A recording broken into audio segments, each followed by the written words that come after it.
Super Bowl. These niggas talking out of their neck. Don't put no coffin out of your mouth. I got a phone call. They say that somebody dissing you. Text flooded. I couldn't even answer my shit. Nigga, it's wartime. Boom, boom, boom, right? Niggas want to see blood. And I was conflicted because Your first #1, I had to put it in your hand.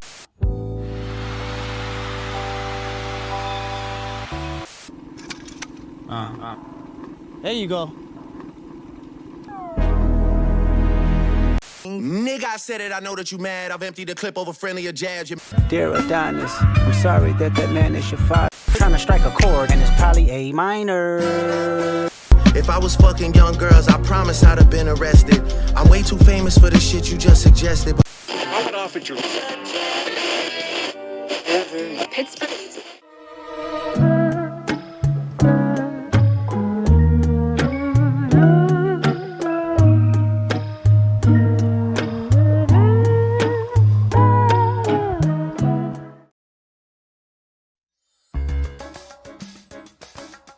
Kendrick just dropped the 3 most feared words in rap right now, which makes sense.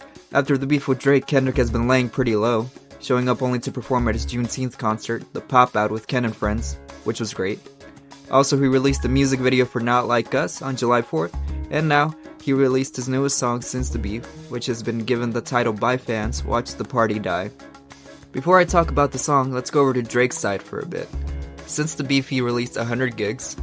Not to be petty, but when I hear that a music artist released 100 gigs of something, I think 100 gigs of music, but whatever. It's 6 songs and a bunch of images and videos.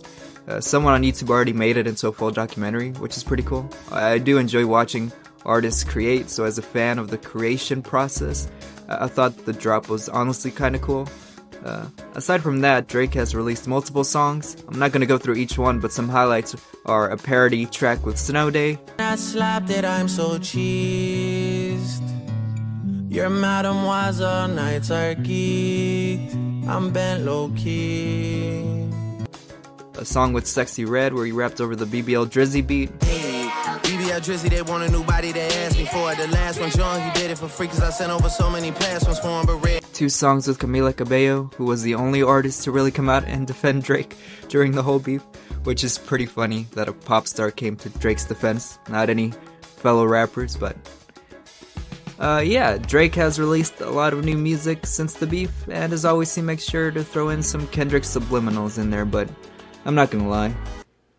Kendrick whooped this nigga's ass so bad, his shit don't hit the same no more. Another thing to remember is that not only did Kendrick's newest song drop on 9/11, it also dropped at the same time that the 2024 VMA started.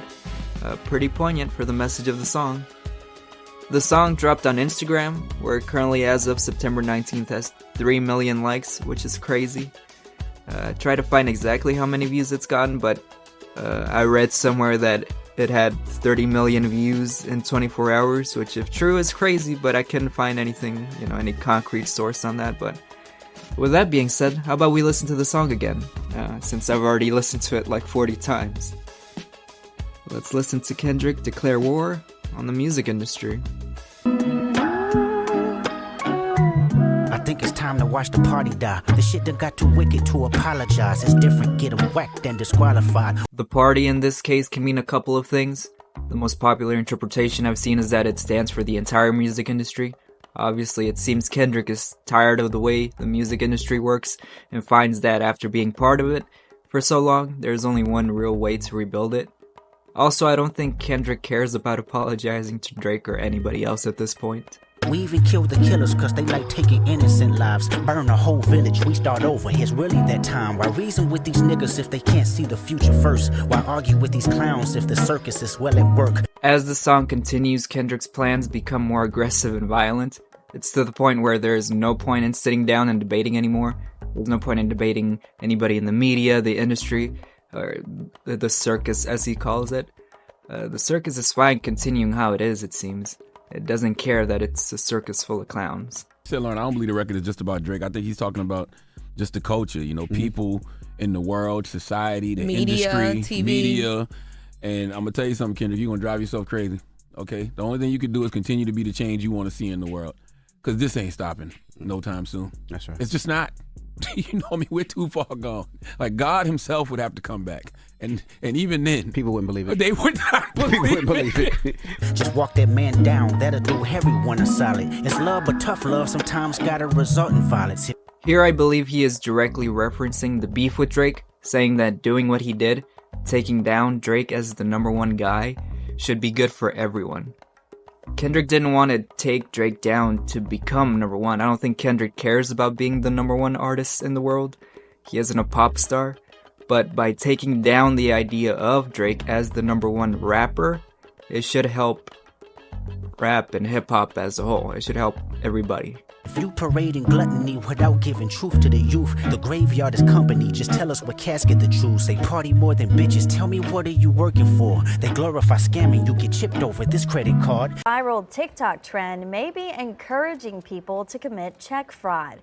Videos posted to the TikTok platform shows people depositing checks made out to themselves for large sums of money. Then they withdraw as much as they can without exceeding that sum, leading them to believe that they tricked the system. But Chase calls it a form of criminal check fraud and warns people not to try it. Influencers talk down cause I'm not with the basic shit. But they don't hate me, they hate the man that I represent. The type of man that never did right cause I want a favor. The man that resides in patience. The man that resides in patience is a pretty accurate line. Remember, Kendrick waited 5 years between releasing Damn in 2017 and Mr. Morale and the Big Steppers in 2022. And also waiting 17 days after Drake's push-up diss to drop Euphoria. And now months later, dropping only one song after the beef. While again, Drake has dropped multiple songs and 100 gigs of content.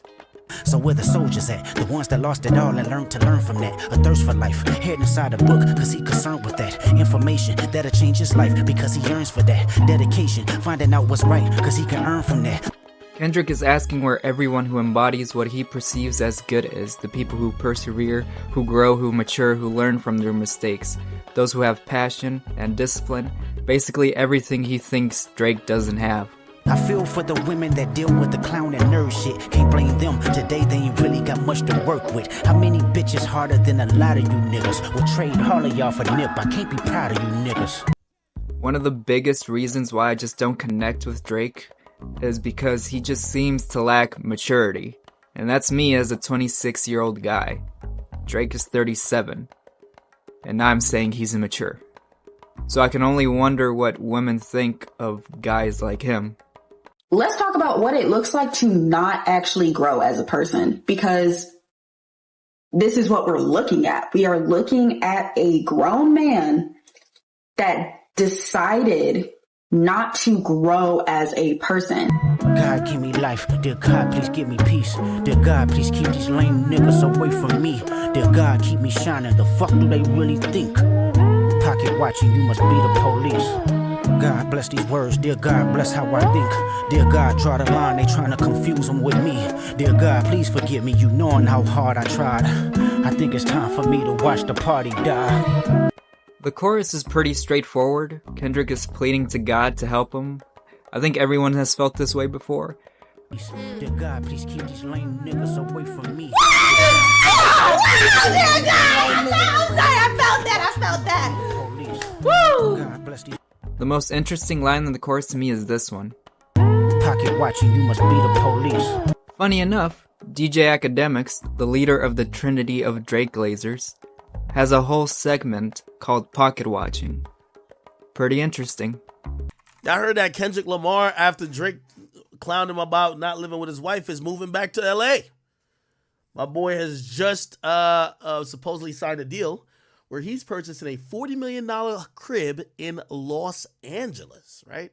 I think it's time to watch the party die. Street niggas and the corporate guys, the rappers that report the lies. I need their families mortified. We can do life without them, get their bodies organized.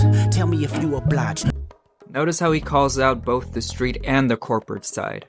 It's very important. The rappers that report the lies could be older rappers who now have podcasts and are in the media. No more pillow talking, jump starting neighborhood wars. Dirty macking bitches because your spirit is insecure. The flashy nigga with nasty decisions, using money as a backbone. I want his head cracked before he's back home. So many beefs have started or ended because of pillow talking. It's crazy. Just according to the chicks that Metro be pillow talking with, it said that nigga got a deep dislike for Drake.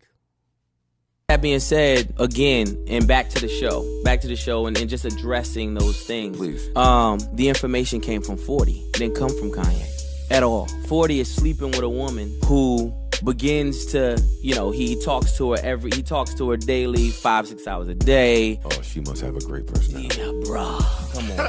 Let the radio personality pushing propaganda for salary. Let me know when they turn up as a casualty. I want agony, assault and battery. I see a new earth filled with beautiful people making humanity work. Let's kill the followers that follow up and popping minds from the killing everybody. This is so Aaron Yeager coded. That nigga. We're killing everybody that don't make sense no more. Let's kill the followers that follow up on popping mollies from the obvious degenerates that's failing to acknowledge the hope that we trying to spread. If I'm not his vote, then you need to bring his fucking head or film that shit in high res. So first off, I might be wrong, but I don't think I've ever heard Kendrick be this straightforward with just saying he wants to kill everyone he fundamentally disagrees with. Usually when he threatens someone in his music, it's like this. If I gotta slap a pussy ass nigga, I'ma make it look sexy. Stop playing with me before I turn you to a song. Stop playing with me before I turn you to a song. I love the second verse because of that, because there's no sugarcoating with what he's feeling. He's literally just saying, yeah, I want these people dead. By the way, before we get to the third verse, let's talk about the Super Bowl. Kendrick was announced as the Super Bowl halftime performer a couple days before the song dropped. I thought it was an awesome announcement, obviously filled with subliminals against Drake. From the patent influence to the no round twos, I thought it was great. You know there's only one opportunity to win a championship. No round twos. Let's get it. I think everybody thought it was great in the beginning, until I guess people remembered that the Super Bowl was in New Orleans. All of a sudden, there were so many people angry that Lil Wayne wasn't going to be the one who was performing during the halftime show. Some blaming Jay-Z because he is part of the selection process for the Super Bowl halftime performers. All I have to say is, Lil Wayne ruled the entirety of my childhood. He's one of my favorite rappers. He's in my top 10 rappers, easy. But in terms of performance, in terms of putting on a show, you can't tell me that you would choose Lil Wayne over Kendrick Lamar. Kendrick has already proven himself as a live performer. He's already proven himself as someone who can work in the Super Bowl environment. He was a guest performer before. Also, Kendrick is a huge fan of Lil Wayne. He had an entire mixtape inspired by Wayne. And do you remember how he reacted when Lil Wayne said he wanted to retire from music? No, nigga. No. No! No! No! Nigga. Again, I don't want to disparage Lil Wayne, but in terms of performance, I can't in good faith say that he is better than Kendrick.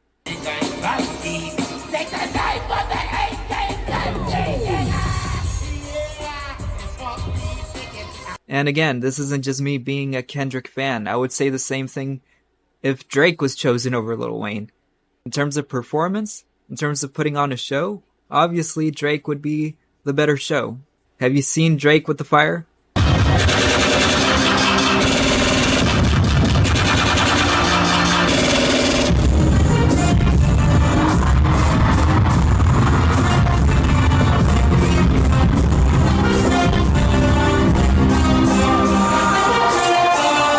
Again, if you really think it's Jay-Z's fault, just remember that before Jay-Z's partnership with the NFL in 2019, there was only one hip-hop/rap performance at the Super Bowl, and it was the Black Eyed Peas in 2011. Also, if you really want to be angry that Lil Wayne wasn't chosen in 2013. The Super Bowl was held in New Orleans then too. Also, being from the city has never been a requirement to be the Super Bowl halftime performer. That's never been a thing. If you want to be angry at Jay-Z about anything, it shouldn't be about the Super Bowl. It should be about his close ties with Diddy. That's all I'm saying. Anyway, let's get to the third verse. Sometimes I wonder what Lecrae would do. Fuck these niggas up or show them just what prayer do. I wanna be empathetic, my heart like D1, but I will. Kendrick shouting out Lecrae and D1, who are Christian rappers. Lecrae is obviously a very accomplished rapper in his own right. D1 defended Kendrick's Super Bowl halftime selection, which is awesome since D1 is from New Orleans. Kendrick wants to be like Lecrae and D1, but he can't, and he gets so angry that he can't even finish the line. He has to bite his tongue. And he continues his war in these next few lines. It's time to get these devils out the way. Heavy metals on my sword, we settle hard disputes today. The ghetto Hollywood divorce, say hello to your future fate. The culture bred with carnivores, you let them snack, they eat your face. The signatures is being forged. They wonder why I'm not enthused to drop. The more visible you get, the more your spiritual is tried. Here, Kendrick gives a clear explanation as to why he takes so long between music drops. It's for his spiritual well-being and peace. It's cynical to say I know these artists petrified. The end result in jail by Jezebel, a drugged up full of lies. Critical, I know my physical is tested all the time. I'm pitiful, sunk in place soon as I'm questioning my pride. I'm seeing ghosts, blacking out, relapsing one thought at a time. I spend no feelings that ain't mine. I'm in my feelings when I slide, This is my favorite part of the song. The flow is crazy. Lyrically, it's the most open he's been in the song in terms of how he feels about himself. He goes back to having issues with pride, like on Damn. His thoughts are haunting him, and he is extremely emotional. This part, to me, resembles Feel from the Damn album, which is one of my favorite songs by him. A nigga wonder what Lecrae would do. Terrence Martin said I'm mentally with layers, true. I flood the market with my best regards, I paid your dues. And so it's up if you ain't one of ours, it's bad news. My nigga Jay Estrada said I gotta burn it down to build it up. That confirmation real as fuck, it ain't too many real as us. Locking into what I trust, looking outside, the kids live tomorrow. Cause today the party just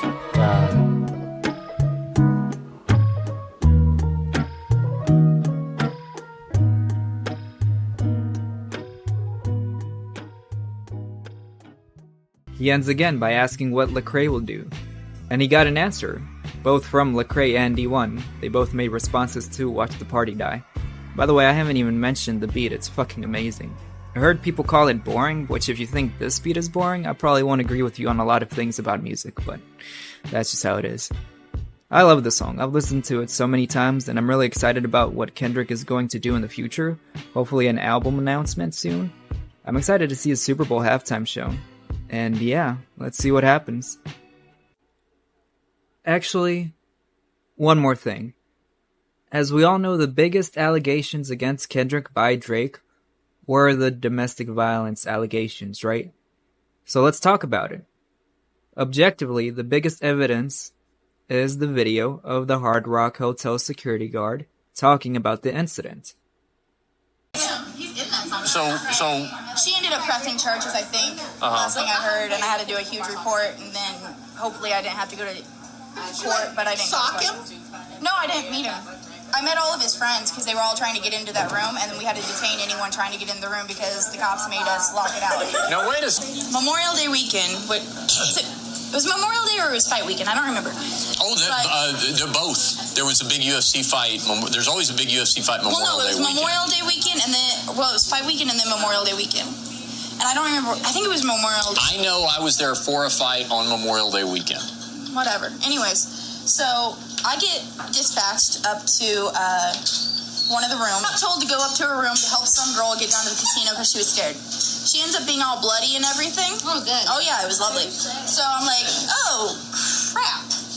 And so I had to call, like, my supervisor, then I had to call my other supervisor, then I had to call my boss. And I was like, we got a situation. Because, like, half of her face was, like, blown out pretty much. Oh, so God. I'm like, oh, lovely. And come to find out, she was with a certain rapper who had assaulted her. Was his first name Lil? No. That'll narrow it down. His first name was Kendrick. Kendrick Lamar? Yeah. Wait, it was him? What did he do? I mean, he beat up some chick. It was like, there was like little... Did this stuff go out on TMZ yet? Because I think I need to make a phone call. No. It's supposed to be hidden, but no one knows I'm on here, so it's okay. Oh, no. Cats out of the bag now. Did y'all call the police? She was the police. Well, was it swept under the carpet? There was cops there, and we didn't find out it was Kendrick until later. After he made it rain, it went away. Make sure. Yeah, he was in body English. It was okay. But allegedly. Let's go with allegedly, so I don't get sued. So let's dissect her words. She said she didn't meet him. She met his friends. She says the incident happened during Memorial Day weekend or fight weekend. She says the woman was all bloody, that half her face was blown out. She says it was a rapper who assaulted the girl, and that his name was Kendrick. She also said that the cops were there, that the security, I guess, didn't find out it was Kendrick until later, and that he was in Body English. Body English is a nightclub in Las Vegas. So, let's form a timeline, using appearance posters, the complete facts. We have times and places. On the 24th, Kendrick performed at the Hayes nightclub at the Aria Resort, and slept at the Aria Resort, not the Hard Rock Hotel, where the incident took place. That's documented, we know that. On the 25th, he performed at the Daylight Beach Club, and he was there from 11 a.m. to 6 p.m. That's also documented. That's advertised. Now, the time we do know he was definitely at the Hard Rock Hotel was on May 3rd. That's a fact. But let's go back to the description the security guard gave. My boss, and I was like, we got a situation, because like half of her face was like blown out pretty much. Oh, so God. I'm like, oh, lovely.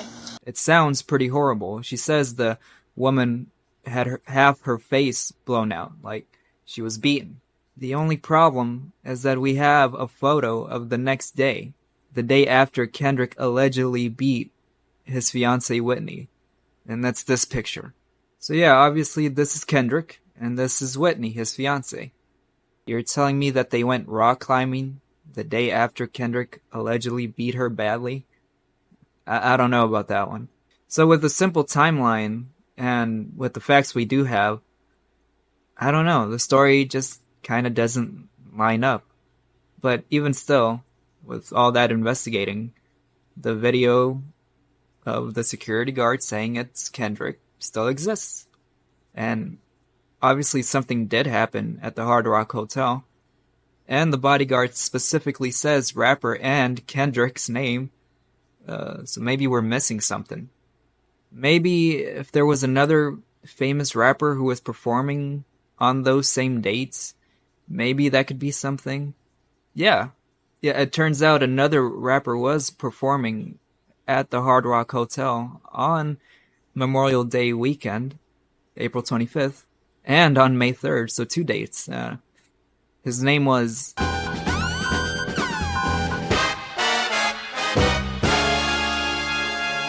P. Diddy was there on April 25th and on May 3rd. P. Diddy, the guy who just got arrested. P. Diddy, the guy who beat his girlfriend Cassie, who was also there that weekend. P. Diddy, the guy who blew up Kid Cudi's car. Did you know that? I didn't know that until I looked it up. That's crazy.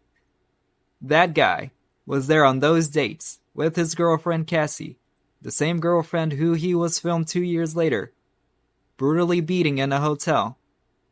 So yeah, maybe P. Diddy saw that Kendrick was there at the same time as him and used it as an opportunity to put the blame on Kendrick. Why would he do that? Well, first of all, he's fucking crazy. And second, he didn't like Kendrick for what he said on the Control song. Did you know J. Cole beat up P. Diddy because P. Diddy wanted to fight Kendrick? Yeah, I didn't know either. That shit's crazy. Puff and Cole was talking about the verse, and they end up getting into, a little back and forth. So when we come in, Cole and Kendrick was talking about, the verse. You know what I mean? And then, Puff came back over, and they argument sparked up again. So from there, they ended up getting in a whole scuffle in the club. Between J. Cole and Puff? Yeah, right. Wow. Again. So yeah, P. Diddy putting the blame on Kendrick for something that he did seems entirely possible and would not be the craziest thing P. Diddy has done. It does change the feeling of some of the lines of the song, though.